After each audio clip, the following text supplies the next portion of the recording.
Welcome everyone. आज हम लेके आए हैं आपके लिए क्लास 9 का चैप्टर हिस्ट्री का फ्रेंच रेवोल्यूशन। बहुत ही इम्पोर्टेंट चैप्टर है और इसमें अक्सर जो है प्रश्न जो है परीक्षा में पूछे जाते हैं। इस जो है चैप्टर को जो है बहुत ही जो है हमने अलग अलग घटनाओं के साथ जो जोड़ा है और ये घटनाएं इसी जो है चैप्टर के क्या पार्ट हैं। इसके अंदर आप जो देखेंगे किस तरह एक एक घटना एक दूसरे से जो जुड़ी हुई है। जैसे एक बॉलीवुड की स्टोरी जो है आप जो देखेंगे फिल्म मूवी होती है, उसमें एक हीरो वो किससे पिट रहा होता है या किसी जो है उसके अंदर जो है इन्वॉल्व होता है। तो वो जो है उसके साथ साथ क्या क्या जो चीज़ें घटनाएं जो जुड़ी हुई होती हैं बड़ी इंटरेस्टिंग लगती हैं। इसी तरह ये चैप्टर भी बहुत ही इंटरेस्टिंग होने वाला है। आज आपके लिए आपके सामने बहुत ही अच्छे अंदाज में प्रेजेंटेशन के अंदर इस जो चैप्टर को जो है हमने जो है तैयार किया है। आपको अच्छा लगेगा, आप इसे ज़रूर जो है इस देखिएगा और स्किप बिल्कुल मत कीजिए भी, क्योंकि सारी की सारी घटनाएं एक दूसरे से जो जुड़ी हुई हैं, रिलेटेड हैं। इसलिए बहुत ही आराम से देखिएगा इसे और जो है इसको समझिएगा। तो चलिए शुरू करते हैं हम अपना जो चैप्टर फ्रेंच रेवोल्यूशन, फ्रांसीसी क्रांति। Welcome everybody. आज हम पढ़ेंगे यह क्लास 9 का हिस्ट्री का chapter 1, the French revolution. French revolution का नाम पूरे विश्व के अंदर जो है मशहूर है और जो है ये बहुत अच्छे उससे जो है जाना जाता है। इसने जो है बहुत पहचान दी जो है बाकी और जो है चेंजेस जो है दुनिया के अंदर जो लाने में ये बहुत ज़्यादा जो है हेल्पफुल रहा। तो ये इवेंट कब हुआ? ये स्टार्ट होता है 14 जुलाई 1789 को स्टार्ट हुआ। इस इवेंट में क्या हुआ, कैसे हुआ, ये सब हम जो है जानेंगे।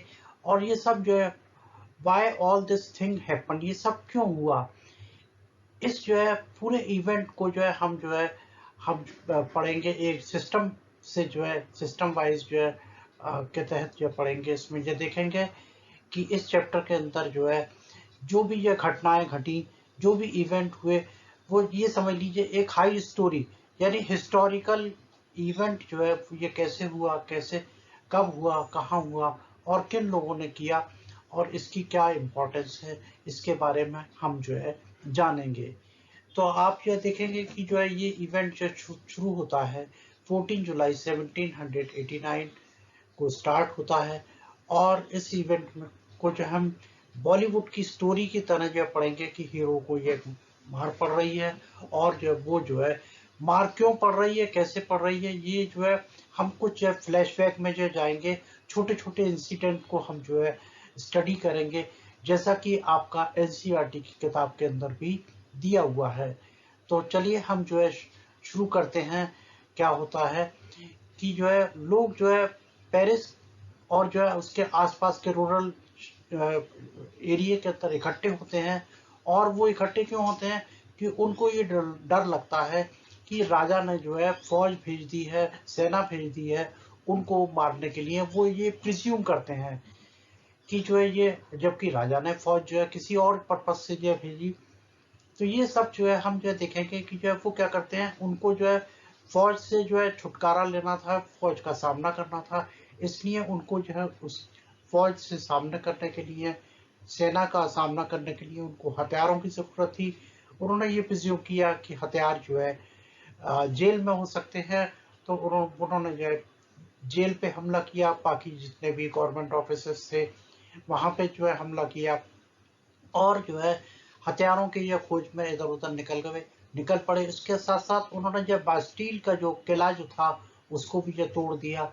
और इसके बाद जो है ये घटना जो है शुरू होती है। तो चलिए हम जो है देखते हैं। अब देखिए हम जो फ्लैशबैक पे जो जाते हैं कि जो फ्रेंच सोसाइटी जो है ड्यूरिंग 18th सेंचुरी यानी 1750 में जो है फ्रेंच की जो सोसाइटी वो कैसी थी, उसका क्या स्ट्रक्चर था, क्या जो है हालात थे, उसके ऊपर हम जो गौर करेंगे। सबसे पहले तो हम जो है बताएंगे कि यह 1774 में जो किंग जो था लुइस 16 जो था वो बॉर्बन फैमिली से था। उसकी जो है शादी एक ऑस्ट्रेलियन प्रिंस से होती है जिसका नाम था मेरिए एंटोनिए।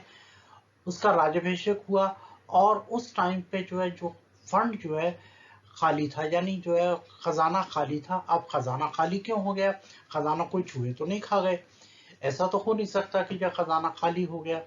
तो इससे पहले जो है कि जो घटना फ्यूडल सोसाइटी यानी ओल्ड रिजाइम के अंदर बिफोर 1789, यानी जो है जो क्रांति हुई 1789 की, उससे पहले जो है फ्रेंच की जो सोसाइटी जो थी वो कैसी थी? वो तीन हिस्सों में जो बटी हुई थी। नंबर वन, फर्स्ट स्टेट, उसको उसके अंदर जितने भी लोग आते थे वो क्लर्जी आते थे जो चर्च से जो है रिलेटेड होते थे। सेकेंड स्टेट के अंदर नोबिलिटी के लोग होते थे, यानी वो लोग जो राजा के और सगे संबंधी या रिश्तेदार या उनके जो दोस्त होते थे वो सेकंड स्टेट के अंदर आते थे। थर्ड स्टेट के अंदर जो है जितने भी जो है पीजेंट होते थे, यानी फार्मर होते थे, मर्चेंट होते थे, लेबर होते थे, इसके अलावा जो है एडवोकेट्स होते थे, ट्रेडर होते थे, ये सारे के सारे ये थर्ड स्टेट के अंदर आते थे। अब ये सारे के सारे जो ये तीन स्टेट के अंदर जो सोसाइटी बटी हुई थी, उनका काम क्या था, उनका रोल क्या था, वो हम आपको बताएंगे। उनकी क्या इंपॉर्टेंस थी जो है उसके बारे में हम आगे अगले। क्लर्जी, सबसे पहले देखिए क्लर्जी की बात हो रही है। Enjoyed privileges based on birth, exemption from paying taxes. Clergy जो कम्युनिटी जो थी उसके अंदर जितने भी ये चर्च और चर्च से जो जुड़े हुए लोग होते थे, जिस जो सेवाएं प्रदान करते थे, वो उनको बाई बर्थ प्रिविलेज जो है एक जो मतलब अधिकार प्राप्त था कि वो कोई भी टैक्स जो है जमा नहीं करेंगे। इसके बाद नोबिलिटी के अंदर वो लोग होते थे, वो भी जो है किसी भी तरह का यह टैक्स जो है जमा नहीं करते थे। इसके अलावा अब आप ये देखेंगे नोबिलिटी के अंदर यह क्या होता था, टाइथ एक टैक्स होता था जो कि जो है चर्च और चर्च से जो है जुड़े हुए लोगों को जो है दिया जाता था, उनको पे किया जाता था। वो फ्रेंड 1/10 ऑफ एग्रीकल्चर प्रोड्यूस, यानी जो भी हमारा जो है एग्रीकल्चर का जो प्रोडक्शन होता था उसका 10वां हिस्सा जो है वो टाइथ के रूप में जो है जाता था और वो क्लेर्जी को जाता था। इसके बाद tile tax to be paid directly to the state, और ये सारा का सारा ये टैक्स जो है स्टेट को जाता था। और इन सबको जो है चुकाने के लिए जितने भी जो थर्ड एस्टेट के लोग होते थे वो टैक्स जो है चुकाया करते थे। तो इस तरह यानी ये दो कैटेगरी, क्लर्जी और नोबिलिटी, टैक्स कोई भी नहीं देते थे, इनको टैक्स मिलता था और थर्ड एस्टेट के लोग जो है टैक्स चुकाया करते थे। ये सारा का सारा जो है ये सोसाइटी का स्ट्रक्चर उस टाइम पे मौजूद था। अगली बात करेंगे हम रीजन फॉर एम्प्टी ट्रेजरी, यानी खजाना खाली क्यों था? खजाना जो है चूहों ने तो खा नहीं लिया, यानी जो इसके रीजन से बहुत से रीजन थे। Number one, long year of war drain resources, यानी बहुत लंबे समय तक जो है युद्ध जो चल रहा था जिसकी वजह से जो है खर्चा हुआ। नंबर दो, maintaining on extravagant of court of the immense palace of Versailles, यानी जितने भी जो है खर्चे होते थे जो है महल के जो है उसके रख रखाव के, उनके ऊपर बहुत बहुत बड़ी भरकम जो है खर्चा जो है होता था। Number three, American war of independence, common enemy Britain, 2 billion livres debt, इनके ऊपर जो है यानी जो अमेरिकन वार ऑफ इंडिपेंडेंस में जो कॉमन एनिमी जैसे ब्रिटेन थे उसमें 2 बिलियन लिवरी का जो है कर्जा हो गया। इसके बाद high interest of loan, large amount was spent on paying taxes, और इसमें जो है सारा का सारा जो खर्चे जो है में जो इंटरेस्ट के अंदर जो लोन का इंटरेस्ट था उसमें जो है ये पैसा जो है जाता था सरकारी खजाने का। रेगुलर एक्सपेंसेस, आर्मी को गवर्नमेंट ऑफिस और यूनिवर्सिटी को मेंटेन करने के लिए एक अच्छे खासी रकम की जरूरत होती थी। इसके बाद tax was paid by third state, और खाली जो टैक्स जो जमा होता था वो थर्ड स्टेट के लोगों के द्वारा ही जमा होता था। और king was a force to increase taxes, और किंग जो है इन टैक्सेस को जो है बढ़ाना चाहता था, टैक्स का जो रेट है उनको बढ़ाना चाहता था ताकि सरकारी खजाने के अंदर जो है पैसा आ सके। अब जो सरकारी खजाने में पैसा जो है आने के लिए जो है थर्ड स्टेट और फर्स्ट स्टेट और सेकंड स्टेट के लोगों की एक मीटिंग बुलानी पड़ती थी। इसके बारे में हम जो है अगले स्टेप पर जो है। नेक्स्ट आता है the struggle to survive subsistence crisis, जीवित रहने का संघर्ष, जीवन निर्वाह का संकट, यानी ये सब जो कैसे पैदा हुआ, क्यों पैदा हुआ, ये हालात जो क्यों हुए? इसके लिए इंक्रीजिंग पॉपुलेशन, यानी जो है जनसंख्या एकदम बढ़ गई, बढ़ने के कारण population increase of demand of food grain, यानी जो है जो खाने की जो है चीज़ों की, अनाजों की, इन सब की जो क्वांटिटी में भी जो है इजाफा हो गया, बढ़ोतरी हो गई। इससे क्या हुआ, प्रोडक्शन डाउन, वेजेस फिक्स, और लोगों के जो प्रोडक्शन जो था वो कम था, और वेजेस जो है फिक्स थे, लोगों के पास पैसा खर्च करने के लिए नहीं था। इसके साथ साथ सूखा और जो नेचुरल जो क्लाइमेटिक कंडीशन, उन्होंने जो है हार्वेस्ट को रिड्यूस किया, जिससे जो है जीवन निर्वाह का संकट पैदा किया। लोगों के पास ब्रेड खरीदने के भी पैसे नहीं थे। अब इस तरह जो है लोग जो है चाहते थे कि जो है अपने जो है जीवन को जो है निर्वाह करने के लिए पैसे की ज़रूरत हो, और पैसा लोगों के पास था नहीं। तो ये जो है जीवित रहने का संघर्ष जो है पैदा हुआ। उसमें नंबर वन पॉपुलेशन का जो है इंक्रीज होना, increase of demand of food grain, ये इंक्रीज पॉपुलेशन हुई, इसी तरह ये फूड ग्रेन की जो डिमांड भी जो है बढ़ी, और जो है प्रोडक्शन जो है डाउन हो गया, और वेजेस जो है फिक्स थे। सूखा और जो है जितने भी जो कुदरती प्राकृतिक जो कारण होते हैं, जिसकी वजह से जो है फसल जो है कम हो गई, तो जीवन जो है निर्वाह का जो संकट पैदा हुआ। ये सब के सब जो है हमने जो है जाना जो है, एक के बाद एक जो है हम सारे इवेंट को जो है एक्सप्लेन करेंगे, और उसके अंदर हम ये देखेंगे जो है जो घटनाएं फ्रांस के अंदर हुई, वो सारी की सारी जो है क्या थी। सबसे पहले अब जो है इसमें देखिए, number one, growing middle class envisages on the end of privileges, जो मिडिल क्लास जो थी वो जो है बड़ी, और उन्होंने जो है ये डिमांड की कि जो प्रिविलेजेस जो है वो ख़त्म होनी चाहिए। जो फर्स्ट एस्टेट को और सेकंड एस्टेट को प्रिविलेजेस बाय बर्थ थे, कि वो जो है कोई भी टैक्स जो है नहीं चुकाएंगे। एक section of third estate become prosperous, और इसी थर्ड एस्टेट में से लोग जो है प्रॉस्पेरस हो गए, एजुकेटेड हो गए। वो कौन थे, क्या थे? Merchant trader, lawyer, manufacturer etcetera. इसके बाद ये सब कैसे बढ़े? ओवरसीज ट्रेड बढ़ गया, मैन्युफैक्चरिंग ऑफ गुड्स बढ़ गया, इंडस्ट्रियलाइजेशन बढ़ गया। इसकी वजह से got of voice to oppose, यानी जो है जो हमको जो है एक आवाज़ मिली, जो है संघर्ष के विरुद्ध जो है आवाज़ उठाने की जो बात मिली, ये हमें थर्ड एस्टेट के एजुकेटेड लोगों से मिली। और इन एजुकेटेड लोग जो है इन्होंने जो है क्या डिमांड की? Educated people demanded equal right, equal जो है डेमोक्रेसी के ऊपर, लिबर्टी के ऊपर इन्होंने जो है आवाज़ उठाई। ये जो है हम जानेंगे। अब ये एजुकेटेड लोगों में क्या किया? They believe that no group should be privileged on the basis of birth, यानी कोई भी ग्रुप जो है बाई बर्थ के आधार पर जो है प्रिविलेज उनको नहीं मिलने चाहिए। Demanded a society based on freedom and equal law and opportunity, और सभी को बराबरी का हक जो है मिलना चाहिए, अपॉर्चुनिटी मिलनी चाहिए। और ये सब जो है पॉसिबल हुआ। पहली बात, एजुकेटेड हो गए। एजुकेटेड इसलिए हो गए क्योंकि उस क्लास के पास जो है पैसा आ गया, और पैसा आ गया तो उन्होंने अपने बच्चों को पढ़ाया लिखाया, एजुकेटेड जो है किया। एजुकेशन से जो है और वो जो है लोग इंस्पायर्ड हुए फिलोसोफर की बात से। They are inspired by philosopher.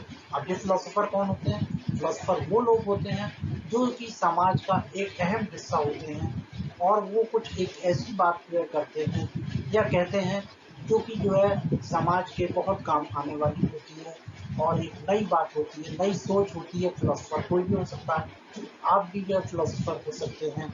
आप भी कोई ऐसी बात जो है समाज के लिए जो है जो कि अहम हो सकती है, समाज के जो है लिए महत्वपूर्ण हो सकती है, आप भी उसको प्रोपेगेट कर सकते हैं, बशर्ते कि जो है आप में वो थिंकिंग, वो जो है अपॉर्चुनिटी, वो जो है मौका आपको भी मिले, तो जो है आप भी फिलोसोफर हो सकते हैं। तो अब ये फिलोसोफर से ये सारे के सारे एजुकेटेड लोग जो थे, ये जो है इंस्पायर्ड हुए, इनको जो प्रेरणा मिली, जिसकी वजह से जो है ये कोई आगे जो डिसीजन लेने में जो है कामयाब हुए। अब हम बात करते हैं रोल ऑफ फिलोसोफर। फिलोसोफर का रोल क्या था और उनके आइडिया क्या थे? उनके जो है आइडियाज एंड फिलोसोफर क्या थे, इक्वलिटी एंड फ्रीडम। वो ये चाहते हैं बराबरी का हक ये सबको मिले, आज़ादी सबको मिले। इसमें नंबर 1 जॉन लॉक का नाम आता है। इन्होंने एक जो ट्रीटी जो था जो वो सब एडवोकेट किया। ये थी government review to doctrine divine and absolute right, कि सबको बराबरी का हक होना चाहिए। नंबर 2 जो है जीन जैक्विस रूसो थे। इन्होंने सोशल कॉन्ट्रैक्ट नाम की किताब लिखी। इसमें इन्होंने इक्वल वोटिंग डेमोक्रेटिक गवर्नमेंट की जो है मतलब जो वकालत की कि जो है सबको जो है समान वोटिंग और डेमोक्रेटिक गवर्नमेंट बनाने का जो है हक होना चाहिए। इसके बाद मोंटेस्क्यू, ये एक और फिलोसोफर थे। इन्होंने स्पिरिट ऑफ लॉ लिखा, जिसमें डिवीजन ऑफ पावर की बात इन्होंने की कि पावर जो है यानी जो सरकारी जो है वो पावर वो 3 हिस्सों में बटी हुई होनी चाहिए। Number 1 legislative, number 2 executive and judiciary. और ये सब के सब जो है जो डेमोक्रेटिक प्रिंसिपल के ऊपर जो है होने चाहिए। इन्होंने इस आइडिया को जो है फिलोसोफर ने डिस्कस किया पब्लिक प्लेसेस पे और लोगों तक जो है फैलाया। और ये पब्लिक प्लेस क्या थे जो है, ये अलग अलग ये डिफरेंट ये क्लब्स थे। इनमें जो है लोगों तक जो है इस बात को पहुंचाई ताकि लोग जो है जागरूक हो सकें। इसमें जो है the king Louis 16 plan to impose further taxes. अब जो हम अगली बात करेंगे कि जो किंग लुइस 16 जो है वो जो है चाहता था कि जो कुछ टैक्सेस और बढ़े। क्यों क्यों बढ़ाना चाहता था? क्योंकि खजाना खाली था और खजाने को भरने के लिए जो है पैसे की जरूरत थी। पैसा बहुत सारा जो है अलग अलग जो है कारणों पे जो है खर्च हो चुका था। उसको बढ़ाने के लिए किंग लुइस ने जो है टैक्सेस बढ़ाने के लिए एक प्लान बनाया। बात करेंगे, अब हम बात करेंगे आउटब्रेक ऑफ रेवोल्यूशन, यानी जो क्रांति की जो शुरुआत कैसे हुई, मतलब ये कहाँ से ये एकदम स्टार्ट हो गया, ये इवेंट एकदम कैसे शुरू हुआ। ये लुइस 16 की ये प्लानिंग थी और डेट थी, इस डेट को बहुत अच्छे से ये याद कर लीजिए। ये 5 मई 1789 की बात है। मीटिंग ऑफ एस्टेट, एक जो मीटिंग बुलाई गई एस्टेट की मीटिंग बुलाई गई और इसमें जो प्रपोजल था, प्रपोजल ऑफ न्यू टैक्सेस, कि टैक्सेस जो नए टैक्स कुछ और लगाए जाने चाहिए। तो ये प्लानिंग थी, plan to impose new taxes. और ये जो है पॉसिबल नहीं था बिना जो है एस्टेट जनरल की मीटिंग के। पिछली मीटिंग जो है 1614 में हुई थी, जब टैक्स जो बढ़ाए गए थे या टैक्स जो लगाए गए थे। तो टैक्स लगाने की जो हुकूमत होती है या वकालत होती है, तो उसके लिए राजा को जो है एस्टेट जनरल की मीटिंग बुलानी होती है। और ये मीटिंग 1614 में बुलाई गई थी। इसके बाद 5 मई 1789 को जो है ये मीटिंग बुलाई गई, जिसमें टैक्सेस को जो बढ़ाना था। और टैक्सेस को बढ़ाने का रीज़न ये था कि खजाना खाली था, खजाने को भरना था, पैसे की ज़रूरत थी, खर्च चलाने के लिए पैसा बहुत अहम था जो है। अब टैक्स कैसे बढ़ाए जाते हैं? इसमें ये फर्स्ट स्टेट में 300 रिप्रेजेंटेटिव थे, 300 रिप्रेजेंटेटिव सेकंड स्टेट में और 600 रिप्रेजेंटेटिव फ्रॉम बोथ स्टेट में थे। इसके अलावा 40,000 लोगों की जो लेटर आए, जो कि गरीब लोगों की तरफ से जो लेटर आए थे। उन्होंने जो है मांग की थी कि जो वोटिंग कंडक्ट होनी चाहिए और वो भी principle of each state had to one vote, कि हर स्टेट का एक वोट होना चाहिए। सबसे ज़्यादा मेंबर जो है थर्ड स्टेट में थे, इस हिसाब से उनकी मेजॉरिटी ज़्यादा बन रही थी। तो इसमें जो है रूसो, उन्होंने जो है द सोशल कॉन्ट्रैक्ट लिखी। उन्होंने डिमांड फॉर इक्वल वोटिंग, कि वोटिंग जो है बराबर की होनी चाहिए। और इस प्रपोजल को किंग ने जो है रिजेक्ट कर दिया, प्रपोजल को कि इक्वल वोटिंग के लिए वो रिजेक्ट कर दिया गया। और इससे नाराज होकर के लोग जो है जमा हो गए। उन्होंने नेशनल असेंबली बनाने का जो है फैसला किया और वो लोग जो है ड्राफ्ट करने लगे नया कॉन्स्टिट्यूशन, जो कि टेनिस कोर्ट के अंदर जो है बनाने के लिए इकट्ठे हो गए। अब ये सारा का सारा जो है यानी टैक्सेस बढ़ाने की जो कवायद शुरू हो गई थी, लेकिन जो है लोगों ने उस प्रपोजल को रिजेक्ट कर दिया, क्योंकि राजा ने जो रिजेक्ट कर दिया था उस प्रपोजल को, इक्वल वोटिंग राइट को। इसकी वजह से लोगों ने नेशनल असेंबली को कॉन्स्टिट्यूट किया और एक कॉन्स्टिट्यूशन को जो है ड्राफ्ट करने के लिए टेनिस कोर्ट में जो है जमा हो गए। वहाँ पे वो लोग जो है टेनिस कोर्ट के अंदर जो है जमा थे, कॉन्स्टिट्यूशन को बना रहे थे। और इन सब में जो है जो हेल्पफुल रहे, नंबर 1 मिराबियो जो फर्स्ट एस्टेट के नोबल फैमिली से जब बिलोंग करते थे। नंबर 2 एबेसियस जो कि एक प्रीस्ट थे, वो भी फर्स्ट एस्टेट से थे और उन्होंने एक जो है एडवोकेट किया, एक किताब लिखी है who wrote the concept what is third estate, कि थर्ड एस्टेट क्या है। और इन्होंने दोनों ने जो है कॉन्स्टिट्यूशन की ड्राफ्टिंग के लिए बहुत हेल्प की लोगों की और जो है इसके अंदर पूरा पूरा अपना जो है योगदान अदा किया। देखिए नेशनल असेंबली का गठन हो चुका था और वो जो है पूरी तरह जो है बिजी थी ड्राफ्टिंग कॉन्स्टिट्यूशन। और तभी उन हालात में जो है एक जो मतलब एक के बाद एक जो है जो सिलसिलेवार जो है वो हालत थे, वो ये थे कि जो हार्श विंटर, बहुत सख्त जो है किस्म की सर्दी थी, पुअर हार्वेस्ट यानी जो फसल खराब हो चुकी थी, क्राइसिस यानी कंट्री पूरी कंट्री के अंदर क्राइसिस थे।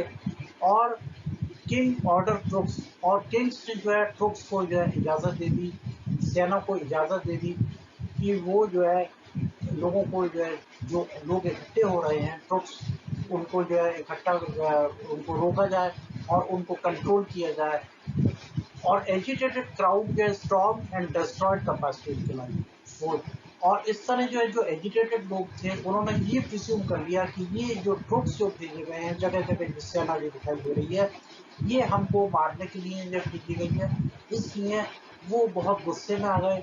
और वो गुस्से में आने के बाद बास्टाइल किले को जो है वो तोड़ देते हैं। जैसे कि होता ये है कि अगर आप किसी को जो है से जो है बहुत ज़्यादा जो है परेशान है, हार्श है, तो उस सूरत के अंदर आप क्या करेंगे जो है, मान लीजिए अगर उसके पास कोई अच्छी कार है या कोई अच्छी प्रॉपर्टी है तो आप उस प्रॉपर्टी को जो है ख़त्म करेंगे, उसको नुकसान पहुंचाएंगे और उससे आपको जो है खुशी होगी।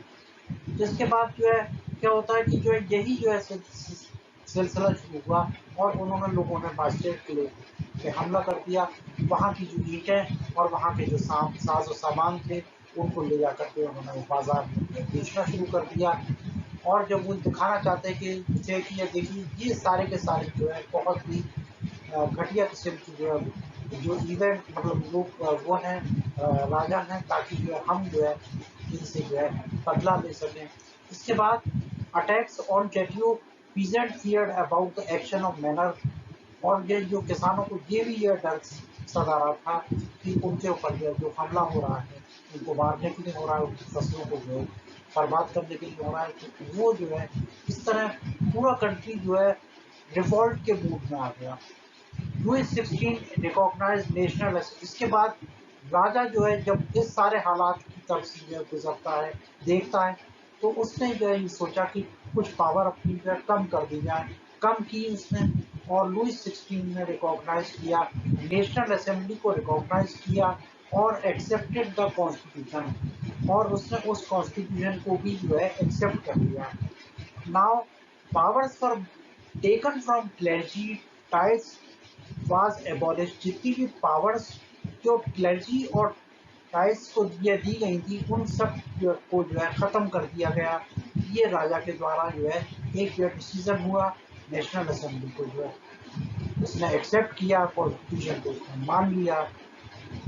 जो ये सब जो है रिवॉल्ट होने के बाद जो है ये सारी जो घटनाएं जो है एक के बाद जो हुई, ये जो है हमको ये बताती है। इस तरह फ्रांस जो है एक कॉन्स्टिट्यूशनल मोनार्की हो गया। मोनार्की का मतलब यहाँ राजा तो है लेकिन जो है साथ में जो है कॉन्स्टिट्यूशनल के तहत जो है वो काम कर रहा है। तो सबसे पहले जो है फ्रांस जो है एक कॉन्स्टिट्यूशनल मोनार्की बन गया। और number 2, national assembly completed draft of constitution in 1791। जो 1791 में जो है उसने अपना जो काम उन्होंने कंप्लीट कर दिया। ड्राफ्ट क्लियर करने का जो है जो कॉन्स्टिट्यूशन को ड्राफ्ट किया जा रहा था, इसमें limited the powers of monarch, monarch की पावर को जो है लिमिटेड कर दिया गया, डिल्यूट कर दिया गया, उनको कम कर दिया गया। इसमें सेपरेशन ऑफ पावर्स जो हो गई। नंबर 1 जुडिशरी, ये इसके अंदर सारे जजेस आते थे। नंबर 2 में एग्जीक्यूटिव होते थे। एग्जीक्यूटिव के अंदर जो जितने भी जो है आप ये देख रहे हैं नेशनल असेंबली के जो लोग जो है जिसमें 745 लोग होते थे और जो ये सब इलेक्टर्स के द्वारा जो है बनाए जाते थे। इसके अंदर जो है मिनिस्टर जो कि जैसे कि ये हमारे यहाँ पे कैबिनेट मिनिस्टर और जब बाकी पोर्टफोलियो होते हैं ये भी होते हैं, ये सारे के सारे लोग तो जो है बनाते हैं। और इन सबको यह बनाने में active citizen have voting power. अब एक्टिव सिटीजन आप जब बात करेंगे कि ये एक्टिव सिटीजन क्या होते हैं, एक्टिव सिटीजन वो लोग होते हैं जो कि जो है टैक्स पे करते हैं, थर्ड एस्टेट के वो सारे लोग जो टैक्स पे करते हैं और 3 दिन की वेजेस के बराबर, 3 दिन की वेजेस के बराबर वो टैक्स को जो है पे करते हैं। तो वो लोग जो है एक्टिव सिटीजन होते हैं। और पैसिव सिटीजन की भी बात हम जो कर रहे हैं, पैसिव पैसिव सिटीजन वो लोग होते हैं जो भी किसी भी तरह का जो टैक्स नहीं दे पाते या नहीं दे पाते, जो उनको वोटिंग राइट भी नहीं होता। और इन सब के अंदर ये जितने भी एक्टिव सिटीजन होते हैं सबके सब जो है पुरुष लोग ही जो है शामिल होते हैं, इसमें महिलाओं का कोई भी अधिकार नहीं होता। तो इसके अंदर जो है हमने ये देखा, फ्रांस बिकम कॉन्स्टिट्यूशनल मोनार्की बन गया और 1791 के अंदर कॉन्स्टिट्यूशन का ड्राफ्टिंग जो है वो खत कंप्लीट हो गया। मोनार्क की पावर डिल्यूट हो गई, कम हो गई और सेपरेशन ऑफ पावर्स के ऊपर जो है डिसीजन हो गया। नंबर 1 है जुडिशरी, नंबर 2 है एग्जीक्यूटिव, नंबर 3 है लेजिस्लेचर। और इन सबको जो है कंट्रोल करने में जो है ये एग्जीक्यूटिव है, ये इसका रोल होता है, ये होता है किंग का रोल होता है, जो कि नेशनल असेंबली को भी ये कंट्रोल करता है। और जो है नेशनल असेंबली के किंग को भी कंट्रोल करती है, क्योंकि ये सारे के सारे लोग जो है मिल करके नेशनल असेंबली बनाते हैं, जिससे राजा की पावर जो है डिल्यूट हो गई है। लास्ट इसके अंदर हमने यह बात की थी कि जो active citizen man who page taxes, यानी सिर्फ पुरुषों को ही यह वोटिंग राइट था और वो जो टैक्स पे करते थे वही एक्टिव सिटीजन कहलाते थे, वही जो है लेजिस्लेचर का जो है चुनाव करते थे, उनको जो है चुनते थे, जजेस को जो है चुनते थे। इसके अलावा दूसरी कैटेगरी थी जो सिटीजन की, वो थी पैसिव सिटीजन की, और उनको कोई भी वोटिंग पावर नहीं थी। वो उसके अंदर सारे के सारे जो है वो सब पैसिव सिटीजन जो कहलाते थे। अब हम जानेंगे France abolishes monarchy become republic. Monarchy जो है एबॉलिश हुई और जो है फ्रांस जो सबसे पहले रिपब्लिक बन गया। इसमें लुई 16 जो सीक्रेटली प्लान उसने किया overthrow of national assembly with the help of Prussia. अब आप जो देखें कि जो लुई 16 जो है उसने सीक्रेटली जो प्लान कर लिया, फिर उसने मान तो लिया, कॉन्स्टिट्यूशन को भी मान लिया, नेशनल असेंबली को भी मान लिया, लेकिन उसने चुपके चुपके जो है ये जो है प्लान किया कि नेशनल असेंबली को किसी भी तरह जो है भंग किया जाए, ख़त्म किया जाए। और उसके लिए प्रूशिया की उसने आसपास के आजू बाजू की जो कंट्री थे, छोटे स्टेट थे, उनसे जो है हेल्प ली।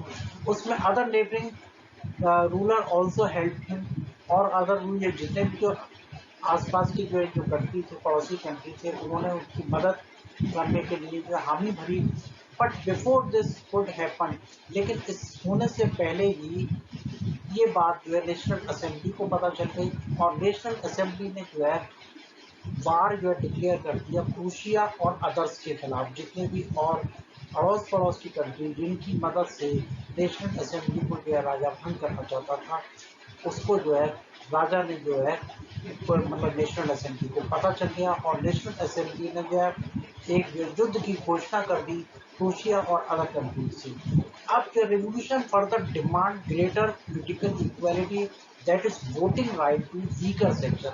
रिवोल्यूशन जो है क्या चाहता था कि जो पॉलिटिकल इक्वालिटी है, यानी राजनीतिक समानता, वो जो है वोटिंग राइट की ऊपर है, वो वीकर सेक्शन को भी मिलना चाहिए। इसका नतीजा resulted formation of political club जो है बने इसके नतीजे में, जिसका नाम जैकोबिक में जो है क्लब की यह बात हो रही है यहाँ पे। इसके बाद thousands of volunteer joint army, यानी ये जितने भी जो है थाउजेंड यानी हजारों की तादाद में वॉलंटियर, वो जो है उन्होंने आर्मी जो है ज्वाइन की। और आर्मी जो है ज्वाइन करने के बाद जो है वो वहाँ का फ्रांस का जो है नेशनल एंथम जो गाते हुए जो है मार्सिले निकले और सन बाई वॉलंटियर फ्रॉम मार्सिले।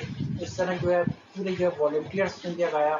इससे जो है बहुत ही एक अजीब तरह का जो है माहौल जो है फ्रांस में पैदा हो। पिछले उसके अंदर आपने जो नोट किया जेकोबिन क्लब की बात करी है, got its name from convent of Saint Jacob in Paris. Paris के अंदर जो है जो चर्चेस वगैरह से जो रिलेटेड होते हैं, कॉन्वेंट होते हैं, रिलीजियस होते हैं, उस नाम से जो है ये नाम दिया गया इस क्लब का नाम सेंट जेकब के नाम से।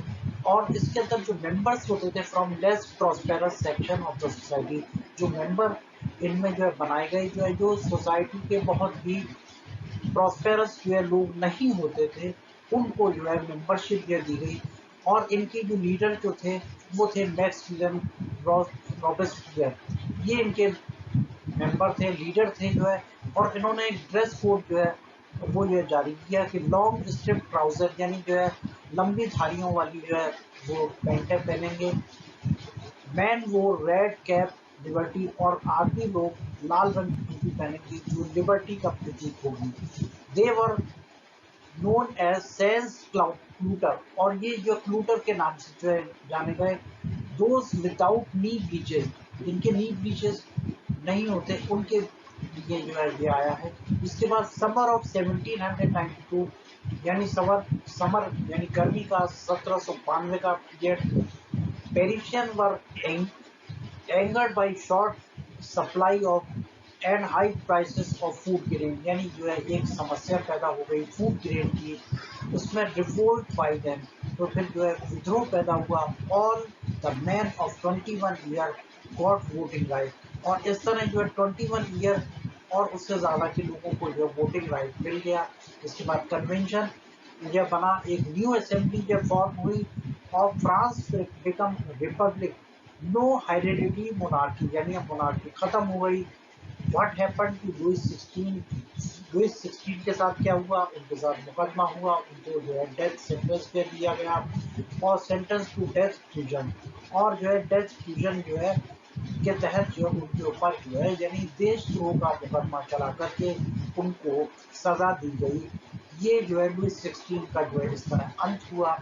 और जो है इसके बाद हम आगे बढ़ेंगे कि जो है आगे की क्या घटनाएं होती हैं। इसके बाद ये शुरू होता है द रेन ऑफ टेरर, यानी ये डर की जो है डर की राजनीति की बात हो रही है। पीरियड बिटवीन 1793 टू 1794, 1793 से लेकर 1794 तक की बात है। इसके अंदर यह बहुत ही डर का माहौल हुआ। Policy of severe control and punishment, यानी एक ऐसी नीति जो शुरू की गई जिसमें जो है पनिशमेंट यानी जो दिया गया। और इसमें एक्स नोबल और क्लैरिजी मेंबर तो जो थे ही थे, उसके अलावा पॉलिटिकल पार्टी जो कि ये उनकी अपनी पॉलिटिकल पार्टी के लोग भी जो थे उनको भी जो अरेस्ट किया गया, जिन्होंने जो आवाज़ उठाई उनके खिलाफ उनको जो है जेल में डाला गया, उनके खिलाफ मुकदमा किया गया और उनको रिवोल्यूशनरी ट्रिब्यूनल के तहत जो है लिया गया। जिसके बाद ग्लूटिन जो है एक इस तरह की डिवाइस थी जो कि जो है मतलब लोगों को जो सज़ा देने के लिए जो है डिवाइस का जो है वो किया गया, बनाया गया। और इसको बनाने वाले जो है वो थे नेम डॉक्टर गुलिटिन, जिन्होंने इसको इन्वेंट किया। इसमें दो खंभे होते थे और एक जो इसके बीच में सर रखा जाता था जो है कन्विक्टर का, और उसके बाद एक जो है चाकू या जो है कोई तेज जो है नुकीला जो है वो उसके ऊपर एकदम प्रेस करके फौरन डाल दिया जाता था, जिससे कि फौरन उसको मृत्यु हो जाती है। इसके बाद अब जो है changes brought by the Robespierre, Robespierre जो है ने क्या चेंजेस लेके आए। Maximum ceiling of wages and prices of meat and bread were ration, यानी जो है ब्रेड मीट और इसके ऊपर जो है एक सीलिंग लगा दी गई वेजेस के ऊपर कि इससे जो है ज़्यादा कोई किसी को नहीं मिलेगा, ना मीट ना जो है ब्रेड ना वेजेस, एक जो है इन्होंने एक सीमा जो है तय कर दी। इसके बाद force selling of food grain, और जो ज़बरदस्ती जो है अपने अनाज को बेचने की जो पॉलिसी उन्होंने अडॉप्ट की। Promotion of equality of bread, की ब्रेड जो है सबको बराबर मिलनी चाहिए, इसको उन्होंने प्रमोट किया। इसके बाद इंस्टेड ऑफ ट्रेडिशनल मोनेसियर सर और मैडम सिटीजन, इसके बाद ट्रेडिशनल जैसे कि मॉनेसियर यानी सर और मैडम ये लगाने का जो है वो हुआ कि जो है जो पुरुष लोग हैं वो सर लगाएंगे और जो है जो महिलाएं हैं उनको मैडम का खिताब में दिया जाएगा, सिटीजन कहलाएंगे। इसके बाद चर्चों को जो है तोड़ दिया गया, शब्द बंद कर दिया गया और converted into barrack and offices, और उनको जो बैरिक और ऑफिसेस के अंदर जो है तब्दील कर दिया गया।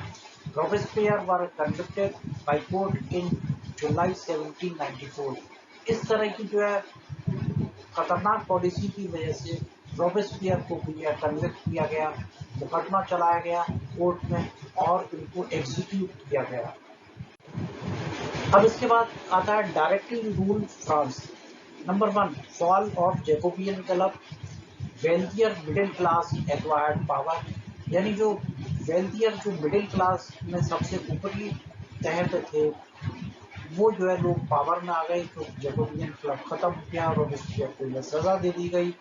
अब जो है जैकोबियन क्लब भी खत्म हो गया तो उसके अंदर खाली तो कुछ नहीं होगा, तो इसलिए जो वेल्थियर मिडिल क्लास जो थी वो उन्होंने सत्ता को जो है संभाला। न्यू कॉन्स्टिट्यूशन बनाया गया और उसमें डिनाई किया गया vote to non property section. जो नॉन प्रॉपर्टी सेक्शन को जो है वोटिंग राइट से जो खत्म किया गया। इसके बाद इलेक्टेड लेजिस्लेटिव काउंसिल डायरेक्टली कहलाई चाहते थे कि ये जो है एक लेसन सीखा गया कि पहले हमने ये देख लिया जैकोबिन क्लब के अंदर एक सिंगल आदमी था जो कि जो है अपनी मनमर्जी करता था, और जो है इससे लेसन से जो सबक सीखने हासिल हुआ, एक डायरेक्टरी बनाई गई जो कि 5 मेंबर की कमेटी होती थी, ताकि जो भी ये डिसीजन लेंगे वो डायरेक्टरी द्वारा लिया जाएगा। Conflict between director and legislative council, इनके बीच में भी तनाव शुरू हुआ। often result in political instability which paved the way for the rise of Napoleon Bonaparte। इस तरह नेपोलियन बोनापार्ट की कहानी जो है शुरू होगी अगले। तो इस तरह जो है फ्रांस जो है में जो है जो क्रांति हुई उसके पीछे क्या क्या घटनाएं थी वो सब जो है आपने जो है जाना। चैप्टर जो है का जो मेन टॉपिक है वो इसी पे जो है डिपेंड था कि फ्रांस के अंदर कौन सी घटनाएं हुई और क्या हुआ जिसकी वजह से जो है फ्रांस के अंदर जो है क्रांति हुई, और इस क्रांति को जो है याद किया जाता है पूरी दुनिया में। इसके बाद और इस सेक्शन के अंदर और भी अलग अलग जो है रोल हैं जो कि जो है चैप्टर से जो है जुड़े हुए हैं। उसके अंदर है डिड वुमेन हैव रेवोल्यूशन, क्या महिलाओं ने भी रिवोल्यूशन के अंदर हिस्सा लिया, क्या वो पार्टिसिपेट किया। Number 1, women as an active participate their expedition, उन्होंने बहुत ही एक्सपीडिशन के तौर पे बहुत अच्छी तरह पार्टिसिपेट किया। वुमेन वर्क फॉर लिविंग, यानी थर्ड एस्टेट में जब वो वर्क करती थी, had no access to education, उनको जो है शिक्षा का कोई अधिकार नहीं था, वो सिर्फ फैमिली को देखभाल करती थी। उनके वेजेस जो है बहुत कम थे महिलाओं के। They had their own political club society and society of revolutionary and Republican women, और महिलाओं ने अपनी जो सोसाइटी एक अलग बनाई और रिवोल्यूशनरी और रिपब्लिकन वुमेन उभर कर के आई। Number 1, changes brought by the revolutionary government, उन्होंने चेंजेस किए रिवोल्यूशनरी गवर्नमेंट ने। Number 2, creation of state school compulsory schooling, उन्होंने क्रिएट किए स्कूल और कंपलसरी स्कूलिंग।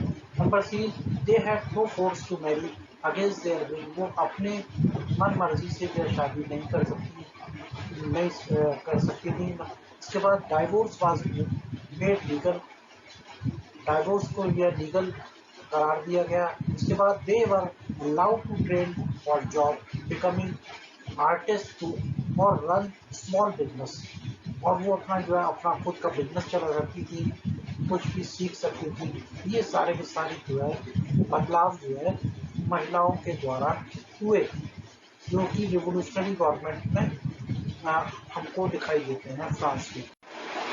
अब हम बात करेंगे अगले टॉपिक पे, situation during the rain of terror, यानी जो डर जो राजनीति जो तनाव जो था उसके बाद में। In France women got voting right in the year 1946, 1946 में महिलाओं को जो है वोटिंग का राइट मिल गया। इसके बाद ओलंपियड डी गॉर्जेस शुरू हुआ, declaration of right of women and citizen. इसके बाद एबॉलिशन ऑफ स्लेवरी यानी स्लेवरी यानी जो गुलाम प्रथा जो थी वो ख़त्म हो गई। जैकोबियन रिजाइन एबॉलिश स्लेवरी, इन्होंने जैकोबियन रिजाइन ने ही जो है एबॉलिश किया था स्लेवरी को। Colony supplier of commodities such as tobacco, indigo, sugar, tea and coffee, ये भी कॉलोनी जो थी इन सबको जो है सप्लाई होती थी जो है। इसके बाद ट्रायंगुलर स्लेवरी ट्रेड होता था जो है। आप ये देखेंगे नेंटेस बॉर्डियर से अमेरिका और अफ्रीकन कंट्रीज को में जो है स्लेवरी का जो है काम होता था, गुलामों का खरीदना बेचना ये सब जो है चलता था इस दौर में। ये जो है during the rain of terror में ये सब हुआ। अब नेशनल असेंबली के कन्वेंशन आ जाती है, इसमें नेपोलियन का जो रोल शुरू होता है। नंबर 1, डिबार्ट ओवर स्लेवरी एबॉलिश, री इंट्रोड्यूस, दोबारा जो है गुलाम प्रथा फिर दोबारा जो शुरू होती है। Slavery finally abolished in French colony 1848, 1848 में जो स्लेवरी पूरी तरह यानी गुलाम प्रथा पूरी तरह फ्रेंच कॉलोनी से ख़त्म हो गई। ये हम जो है इसके अंदर देखते हैं। इसके बाद बात करेंगे revolution and everyday life. Revolutionary revolutions upcoming of laws would translate the ideal of liberty and equality, abolition of censorship, old regime और new regime में जो है इसका जो है क्या रिलेशन है। सेंसरशिप ऑफ किंग की जो सेंसरशिप, इसके बाद डिक्लेरेशन ऑफ फ्रीडम, ये आप जो है चैप्टर में जो है पढ़ेंगे। अब जो नेपोलियन बोनापार्ट का जो रोल यहाँ से जो शो होता है, क्राउन एज एम्परर इन 1804, 1804 के अंदर नेपोलियन जो कि फ्रेंच आर्मी के अंदर जो जनरल थे, उन्होंने अपने आप को जो है राजा घोषित कर दिया और जो राजा बन गए। इसके बाद उन्होंने जो बहुत सारे यूरोपियन कंट्रीज को जो जीत लिया। कंसिडर्ड मॉडर्नाइजर, बहुत ही अच्छे आधुनिक युग के जो है नेता कहलाते हैं। इन्होंने जो है यूरोप के अंदर जो कानून बनाए वो बहुत ही अच्छे कानून थे और लोग इनको मानते हैं। इसके बाद बैटल ऑफ वाटरलू 1815 के अंदर हार हो जाती है, defeated, but his idea had a deep imprint on society.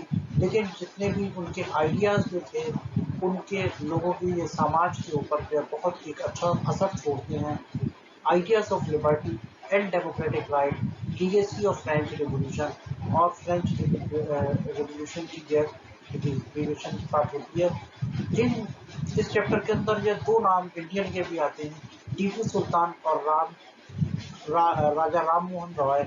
इन्होंने ये रिस्पॉन्स किया इन आइडिया को रिवोल्यूशन जो कि फ्रांस के अंदर हुए, ये दो नाम आते हैं। इसके अलावा जो लॉ पास हुए नेपोलियन के द्वारा पास किए गए, नंबर 1 था protection of private property, number 2 uniform system of weight and measure system were introduce and decimal system. Protection of private property, इसमें जो है जिन लोगों को ये अधिकार दिया गया कि वो अपनी प्राइवेट प्रॉपर्टी जो है रख सकते हैं, गेन कर सकते हैं और उसको जो है उसके ऊपर पूरा उनका अधिकार होगा। इसके अलावा uniform system of weight and measure system, इसमें जो है इन्होंने एक सिस्टम जो है लागू किया कि सब जगह पूरी कंट्री के अंदर एक जैसा जो है माप तोल का जो पैमाना जो है लागू होगा। ऐसा नहीं कि जो है किसी जगह जो है 1 किलो की जगह 900 ग्राम मिल रहा है, किसी जगह जो है मतलब कोई पट्टा है उसकी जगह जो है कोई दूसरा जो है मेटल यूज हो रहा है। सब जगह एक जैसे वेट्स एंड मेजर होंगे ताकि सबको समान तोल से सामान मिल सके और सामान जो है के अलावा जो है जितने भी जो है मेजरमेंट के वो थे उनको जो है लीगलाइज किया गया, उनको एक साथ किया गया। इसके बाद डेसिमल सिस्टम को जो है उन्होंने जो अडॉप्ट किया। डेसिमल सिस्टम में ये है कि मान लीजिए 10 रुपये 40 पैसे की अगर कोई वस्तु है तो लोग जो है क्या करते थे डेसिमल में नहीं बल्कि 10 रुपये में देते थे या 11 रुपये में दे देते थे। तो इसमें यूज़र और कंज्यूमर दोनों को यह नुकसान होता था, या तो उसको जो है 40 पैसे का या 50 पैसे का फ़ायदा होता था या घाटा होता था। इस सिस्टम को जो है इम्प्लीमेंट किया गया डेसिमल सिस्टम के द्वारा लागू किया गया ताकि कंज्यूमर को और जो है यूज़र को जो है कोई भी जो है घाटा ना हो किसी भी तरह का। चैप्टर देखिए पूरी तरह जो फिनिश हो चुका है और इस चैप्टर के अंदर जो है आपने ये अब तक के सारे इवेंट देख लिए और जो सुन लिए, बहुत अच्छे से जो है इनको जो है देखिए, जैसा कि एनसीईआरटी की किताब के अंदर ये दिया हुआ है उसी के आधार पर हमने जो है इसको जो है चैप्टर के जो है समझाया पढ़ाया, बहुत अच्छे से आपको समझ में आया होगा ऐसी हम उम्मीद करते हैं। इसके अलावा जो इस लेसन के अंदर जो है जो प्रश्न आपसे पूछे जा सकते हैं ये वो कुछ इस तरह हो सकते हैं। Explain the society of France under old resign tiles and tile. आपको ये बताना है ये फ्रांस में ओल्ड रिजाइन में टाइल्स और टाइल पे जो सोसाइटी यानी ये समाज कैसा था।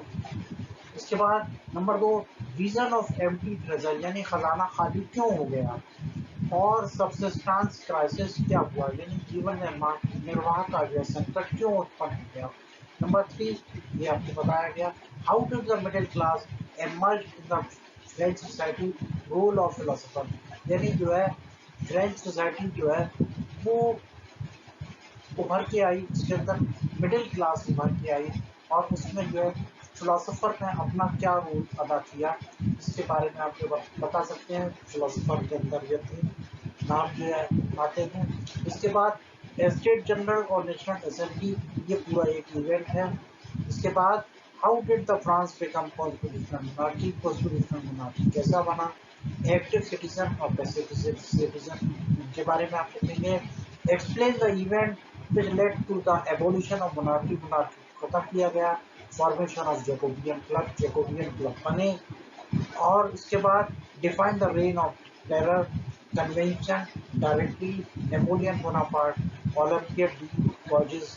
इसके बाद situation of women under revolutionary France, क्रांतिकारी फ्रांस के अंदर जो है औरतों का महिलाओं का रोल क्या था, उनकी हैसियत क्या थी। Number 1, how slavery was abolished in France और what was the impact of revolution on the everyday life। इस तरह आपने फिर जाना, ये पूरा चैप्टर जो है आपको जो बताया गया बहुत ही आसान लफ्ज़ों के अंदर बताया गया। अगर कुछ आपको जो समझ में नहीं आता जैसे 1 या 2 बार ज़रूर देखिएगा, घटना जो है बिल्कुल जो है क्रम जैसा जो है चला है उसी के हिसाब से देखिएगा, बहुत अच्छे जो है तरीके से स्टोरी को जो है बताया गया समझाया गया और जो है इसको जो है ज़्यादा लेंथी ना करते हुए हम इसको जो है इस सेशन को यहीं पे एंड करते हैं। अपनी जो भी क्वेरी है वो आप जो है कमेंट सेक्शन के अंदर जो है लिख सकते हैं और पूछ सकते हैं। और स्कूल का जो व्हाट्सएप ग्रुप है ये एक पर्टिकुलर स्कूल की हम बात कर रहे हैं, ये जो है जिस स्कूल में जो हमारे स्टूडेंट हैं वो, इसके अलावा बाकी और जगह से जितने भी जो लोग जो है इस वीडियोस को जो देख रहे हैं वो भी कमेंट सेक्शन में ये जा करके जो है क्वेश्चन कर सकते हैं और पूछ सकते हैं। अगले चैप्टर को लेकर के हम फिर हाजिर होंगे, तब तक के लिए बहुत बहुत जो है शुक्रिया, धन्यवाद। आप जो है इस चैप्टर को जो स्किप बिल्कुल मत कीजिएगा, बहुत ही इम्पोर्टेंट ये चैप्टर है, आप जो इसे अच्छे से देखिएगा और ध्यान से नोट कीजिएगा, कॉपी पेंसिल के अंदर नोट करते जाइए और ये सवाल जो है इन सवाल को आप जो है सॉल्व करेंगे तो आपको अच्छे से बिल्कुल क्लियर अंदाज़ा हो जाएगा कि आपको क्या बताना है, किस तरह एक्सप्लेन करना है। सिलसिलेवार हमने सारे इवेंट जो है एक्सप्लेन कर दिए हैं, आप ध्यान से देखिए, आपका दिन शुभ हो। इसके साथ ही हम जो है इस वीडियो को यहीं पे एंड करते हैं। शुक्रिया, धन्यवाद, जय हिंद, जय भारत।